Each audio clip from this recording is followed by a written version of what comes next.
ओम शांति। हम मनन कर रहे हैं अव्यक्त वतन से आए विशेष भोग संदेशों का, जिसमें बाप दादा ने हम बच्चों को संपूर्ण संपन्न बनाने के लिए, अव्यक्त स्थिति प्राप्त करने के लिए, अनेक विघ्न और परिस्थितियों पर विजय प्राप्त करने के लिए अनेक इशारे दिए। उन्हीं में से एक विशेष भोग संदेश का मनन करेंगे। दादी कहती, आज सभी भाई बहनों का और विशेष प्यारी दादी जी का याद प्यार लेकर आज अमृत बेले बाबा के पास गई तो जाते ही बाबा के नयनों ने और मुस्कुराहट से स्वागत किया तथा मिलन मनाया। साथ साथ बाबा बोले, आओ मेरे तख्त नसीन बच्चे आओ।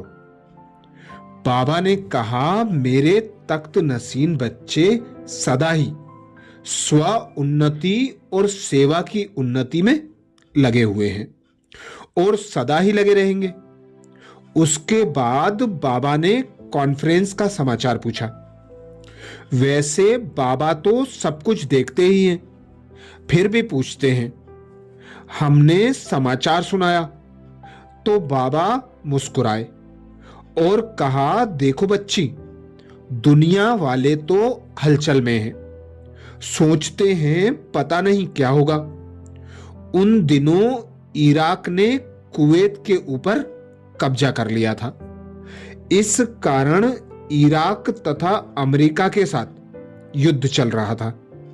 यह युद्ध खाड़ी युद्ध के नाम से मशहूर था और तुम बच्चों ने हिम्मत रखकर कार्य किया तो अच्छा तो सदा ही है, लेकिन और ही अच्छे ते अच्छा हो गया।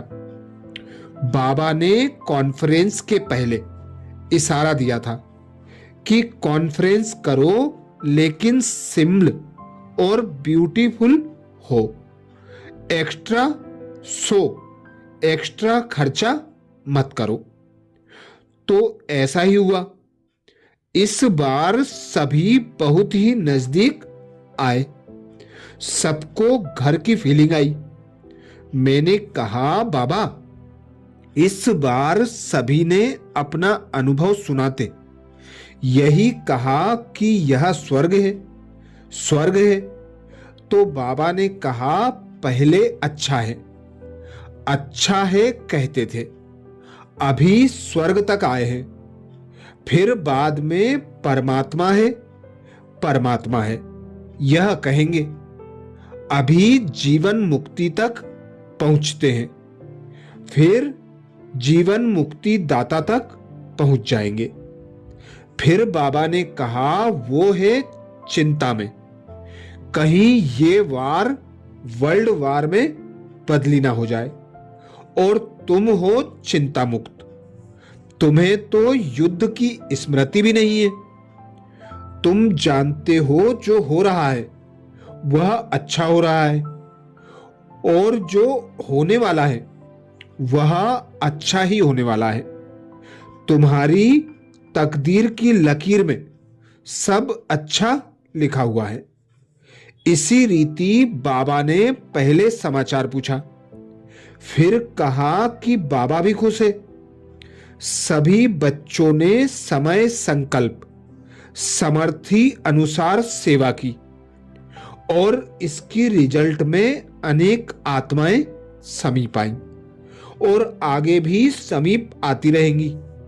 फिर हमने कहा, बाबा अभी तो तपस्या वर्ष शुरू होने वाला है। तपस्या वर्ष में सेवा के प्रति बाबा की क्या प्रेरणा है, यह सभी पूछते हैं। तो बाबा ने कहा, बच्ची, बाबा ने तो इशारा दे दिया है कि तपस्या वर्ष में सेवा और स्व उन्नति दोनों का बैलेंस रखना है। अभी सेवा की तरफ ज्यादा है और स्व उन्नति कम है।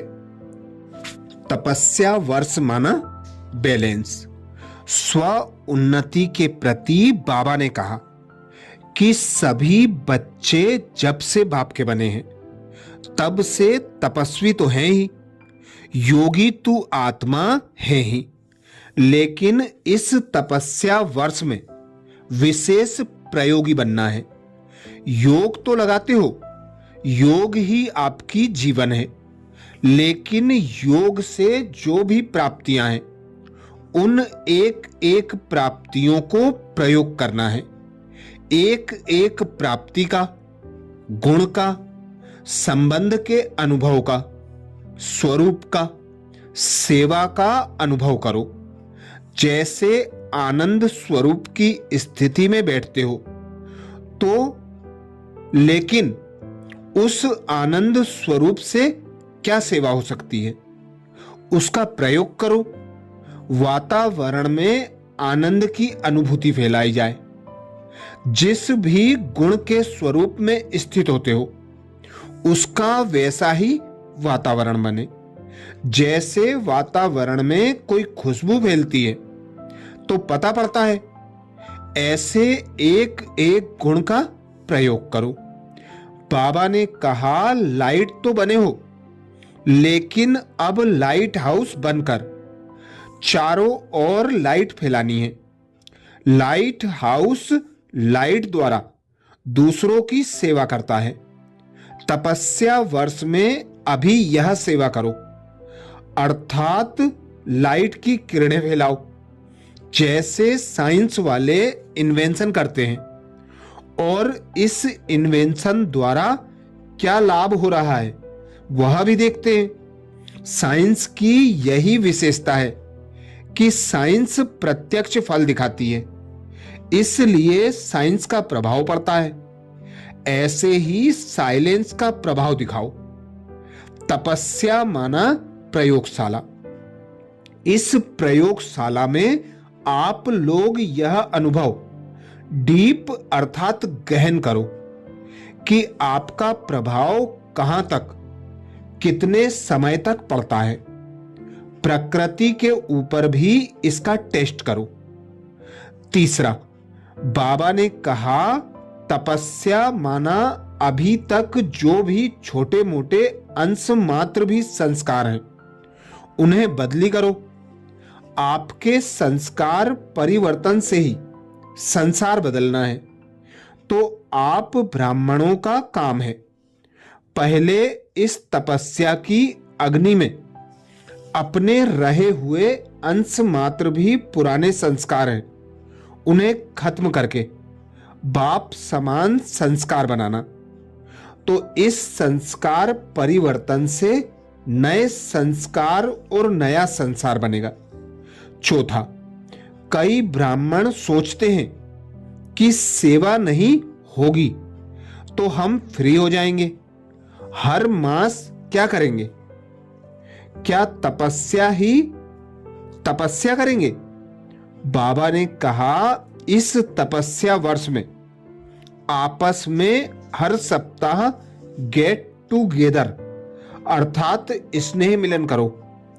जैसे वीआईपीज का करते हो ऐसे ब्राह्मण आपस में स्नेह मिलन करें और किसी न किसी नई विधि से क्लास हो, रूहानो।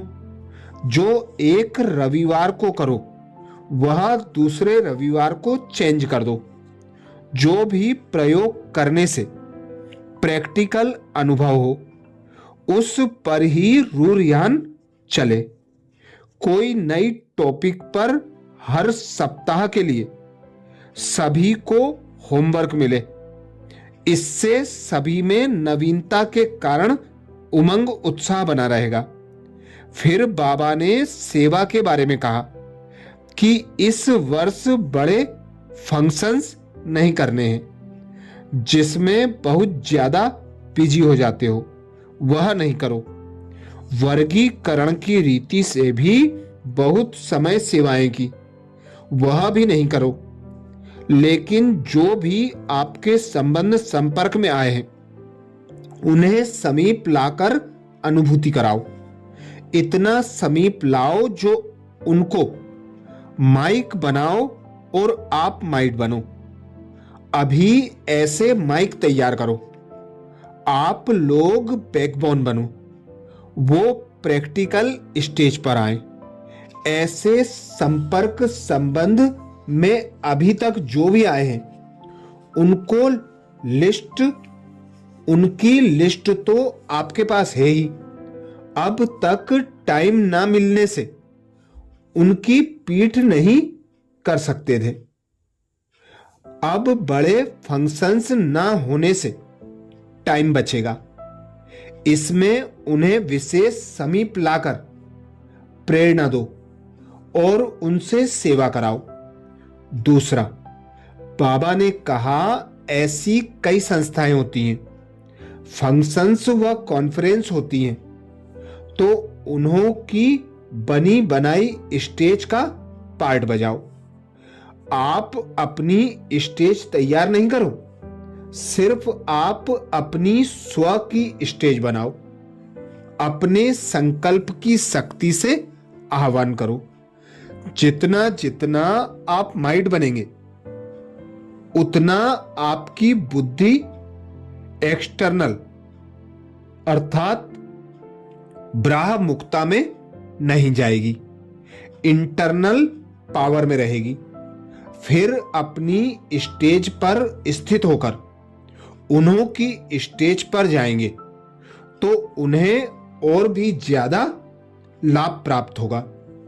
इस प्रकार बाबा ने सेवा के लिए डायरेक्शन दिए। फिर आज दादियों ने खास याद प्यार दिया था।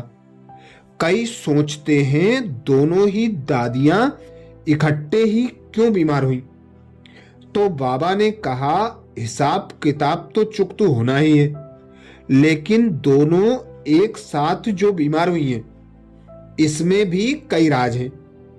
दोनों ही मूर्तियां बन गई हैं। ऐसे तो टाइम नहीं मिलता है, लेकिन यह भी साक्षात्कार मूर्त बनने का टाइम मिला है। अभी जो वीआईपीज आए हैं वे सभी साक्षात्कार मूर्ति के रूप में साक्षात्कार करके गए। ड्रामा अनुसार हिसाब किताब तो चुकतू हो ही रहा है, लेकिन बाबा ड्रामा को देखते हर्षित होकर बता रहे थे कि यह भी एक न्यारा मिलन रहा। दादियों के एक सेकंड की दृष्टि की छाप भाषण वालों में भी बाबा कहते दादियों की एक सेकंड की दृष्टि की छाप भाषण करने वालों से भी ज्यादा पड़ी। वैसे तो दादियां मौन नहीं रख सकती, यह भी मौन में रहने का चांस मिला है। बाबा ने सुनाया कि इनकी एक सेकंड की दृष्टि जो काम कर सकती है वह 1 घंटे का भाषण नहीं कर सकता। हिसाब किताब चुकतू के साथ साथ जो इनकी दृष्टि ने सेवा की है उसका सभी वर्णन करेंगे। तपस्या वर्ष शुरू होने के पहले ड्रामा ने इन्हों को तपस्वी मूर्त का सैंपल बनाया है। यह एकदम उपराम होकर सेवा भी कर रही हैं, उपराम भी हैं। सेवा की जिम्मेवारी होते उपराम वृत्ति है। जो सोचते हैं कि तपस्या वर्ष में इतनी सेवा होते हुए न्यारे प्यारे कैसे रहेंगे, उनके लिए यह सैंपल है। सेवा भी हो रही है, बैकबोन भी बनी है, लेकिन न्यारी और प्यारी भी है। ऐसे ही हल्के रहकर सेवा कर सकते हो। कोई भी यह कह नहीं सकता कि इतनी सेवा होते हम उपराम व न्यारे प्यारे कैसे रहें। फिर बाबा ने सभी दादियों को, सभी देश विदेश के भाई बहनों को बहुत बहुत याद प्यार दी। बाबा ने कहा सभी बच्चों ने बहुत बहुत अच्छा हीरे तुल्य पार्ट बजाया है।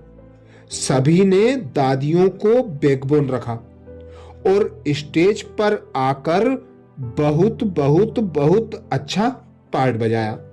इसलिए सभी को हीरे तुल्य मुबारक हो। जो भी निमित्त बने, फॉरेन के चाहे इंडिया के, सभी को मुबारक दी। और विशेष चंद्रमणि दादी को बाबा ने बहुत बहुत प्यार दिया। अच्छा, तो ये था विशेष भोग संदेश, जिसमें बाबा ने हम बच्चों को योगी तो हो, अब प्रयोगी बनो का अटेंशन खिंचवाया। यह भोग संदेश 7 फरवरी 1991 का है। अच्छा, ऐसे ही भोग संदेशों के लिए बाबा के चैनल को सब्सक्राइब करें। ओम शांति।